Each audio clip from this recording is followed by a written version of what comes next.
গ্রাম ছাড়া ওই রাঙা মাটির পথ। আসসালামু আলাইকুম। আপনারা হয়তো অনেকেই ভাবেন যে আমি স্কুলে যাওয়া আসার যে ভিডিওগুলো সেই ভিডিওগুলোই আপলোড করি, কারণ আমি সকাল 9টা থেকে 3টা পর্যন্ত স্কুলেই থাকি। তবে এখন 1টা পর্যন্ত থাকি, 1টায় আমার ক্লাস শেষ হয়। তারপরে বাসায় আস্তে আস্তে প্রায় 2টো বাজে। এর মধ্যে গোসল, নামাজ, খাওয়া দাওয়া, তারপরে সংসারে তো অনেক কাজই থাকে। যারা মেয়ে মানুষ তারা তো জানেনই যে আসলে একটা মেয়ে মানুষের কত কাজ থাকতে পারে।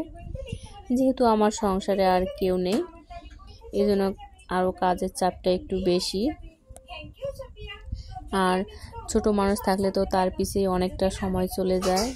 তাছাড়া যদি আবার স্কুলে যায় তাহলে তো আরোই, বুঝতেই পারছেন, তার লেখাপড়া নিয়ে আসলে কতটা সময় ব্যয় করতে হয়। ছোট মানুষ তো একা পড়তেও পারে না, তার পাশেই থাকতে হয় যতক্ষণ পর্যন্ত পড়া শেষ হয় না। আর এই সময়টা আসলে অন্য কিছু করা সম্ভবও হয় না, যেহেতু ছোট মানুষ একা একা তো আর পড়তে পারে না। তারপরেও মাঝে মাঝে চেষ্টা করি রেসিপির ভিডিওগুলো আপলোড করার। আসলে ইচ্ছা থাকলেও অনেক সময় অনেক কিছু করা যায়।